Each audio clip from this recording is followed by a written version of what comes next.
जिस कुएं को गांव वाले श्राप समझते थे, उसके अंदर दबी थी 100 साल पुरानी चीख। और उस रात पहली बार किसी इंसान ने उस चीख को सुन लिया। नमस्कार दोस्तों, आप सभी का स्वागत है एक बार फिर से हमारे यूट्यूब चैनल @lovyofficial.com पर, जहां हर दिन मिलती है दिल दहला देने वाली, रहस्यमयी और भावनाओं से भरी कहानियां। आज की कहानी में जग्गा जाट पहुंच चुका है उस कुएं के पास जहां से 100 साल से मौत की आवाज आती है। लेकिन आज उस कुएं के अंदर से निकलेगी एक ऐसी सच्चाई जिसे सुनकर आपका दिल कांप उठेगा। तो कहानी को आखिरी तक जरूर सुनिएगा। रात पूरी तरह काली हो चुकी थी। आसमान में बादल गरज रहे थे। चारों तरफ अजीब सन्नाटा था। सिर्फ पीपल के पत्तों की आवाज आ रही थी। जग्गा कुएं के ऊपर झुका खड़ा था। उसके हाथ में लालटेन थी और नीचे हड्डियों के ढेर के बीच एक औरत बैठी थी। धीरे धीरे और औरत खड़ी हुई। उसके लंबे बाल जमीन तक लटक रहे थे। सफेद साड़ी पूरी मिट्टी और खून से सनी थी। और जैसे ही उसने चेहरा ऊपर उठाया, जग्गा के पैरों तले जमीन खिसक गई। उसकी आंखें पूरी सफेद थी, चेहरा जला हुआ और होंठ फटे हुए। वो जोर जोर से हंसने लगी। ही ही। आवाज इतनी भयानक थी कि आसपास बैठे सारे कौवे उड़ गए।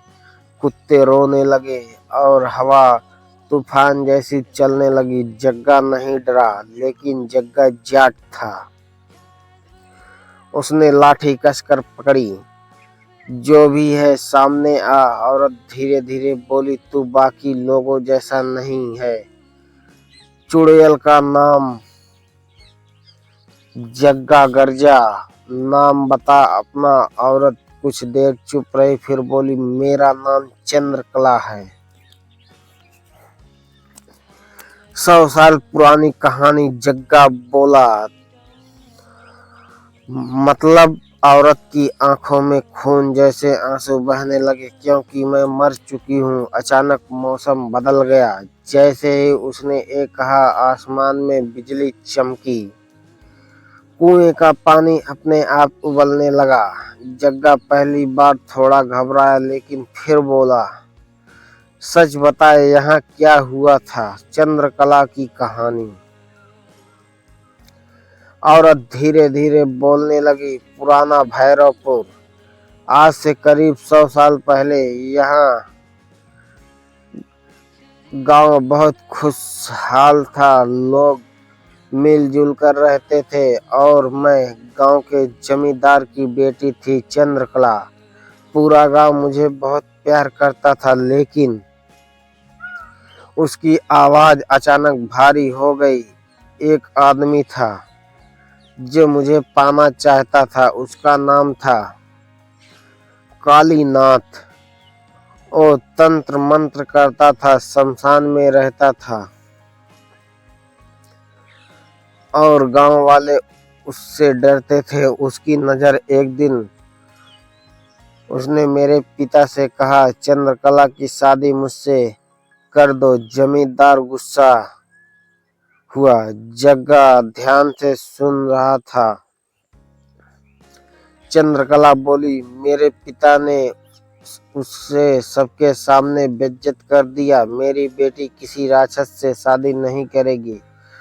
उस दिन कालीनाथ ने पूरे गांव को श्राप दिया, अगर चंद्रकला मेरी नहीं हुई तो एक गांव भी किसी का नहीं रहेगा। कुछ दिनों बाद अमावस की रात थी। पूरा गांव सो रहा था। अचानक हमला। तभी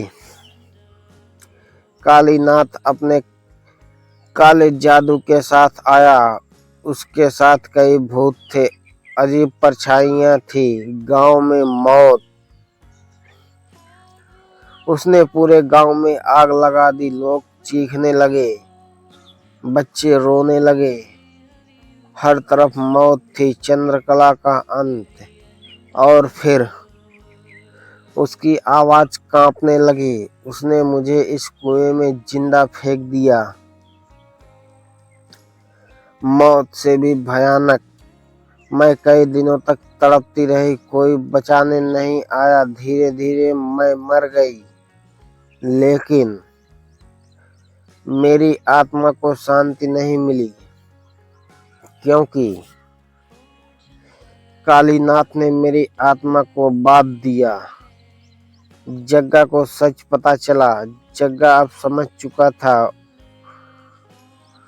तो वो बाहर वाला भूत चंद्रकला बोली, वो कालीनाथ का सेवक है। जग्गा बोला, और कालीनाथ कहाँ है? इतना सुनते ही चंद्रकला डर गई। हवा तेज हो गई, कुएं के अंदर अंधेरा फैलने लगा और चंद्रकला कांपते हुए बोली, ओ अभी भी जिंदा है। जग्गा हैरान, क्या 100 साल बाद भी? चंद्रकला बोली, उसने काले जादू से खुद को जिंदा रखा और हर अमावस को वो इंसानों की बलि देता है। अगली बलि? जग्गा ने पूछा, अब किसकी बारी है?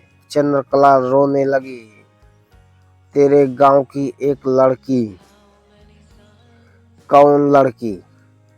चंद्रकला बोली, तेरे छोटे भाई की बेटी गौरी। जग्गा का गुस्सा। जग्गा की आंखें लाल हो गई। अगर उसने मेरी भतीजी की तरफ देखा भी तो उसे जिंदा गाड़ दूंगा। अचानक तभी कुएं के अंदर अंधेरा फैलने लगा। एक और भारी आवाज गूंजी, जग्गा कालीनाथ की आवाज। पूरी जमीन कांपने लगी, पेड़ झुकने लगे और कुएं से लाल धुआं निकलने लगा। धीरे धीरे धुएं के अंदर एक आदमी का चेहरा दिखाई दिया। लंबी जटाएं, लाल आंखें, काला चोगा और हाथ में खोपड़ी। और जोर से हंसा। 100 साल बाद कोई मेरे खिलाफ खड़ा हुआ। जग्गा गरजा, तेरा खेल खत्म। कालीनाथ हंसा, तू मुझे नहीं जानता जाट। आज तक जो भी मेरे खिलाफ गया वो जिंदा नहीं बचा। जग्गा का जवाब।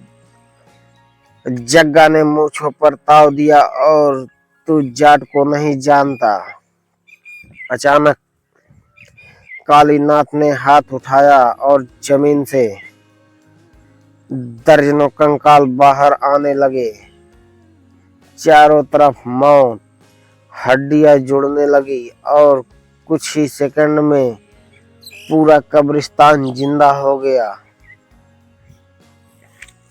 जग्गा अकेला, लेकिन जग्गा पीछे नहीं हटा। उसने लाठी उठाई और चिल्लाया, आजा। दर्जनों कंकाल जग्गा की तरफ दौड़ पड़े और उसी समय कालीनाथ गायब हो गया।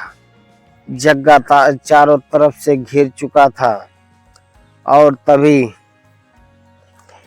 पीछे से किसी ने उसके कान में फुसफुसाया, अब तेरी मौत शुरू। जग्गा पलटा और उसके पीछे खुद कालीनाथ खड़ा था। धन्यवाद मित्रों। ये भूतिया कहानी कैसी लगी कमेंट बॉक्स में जरूर बताएं। फिर मिलते हैं अगली कहानी के साथ, जहां हम प्रतिदिन लेकर आते हैं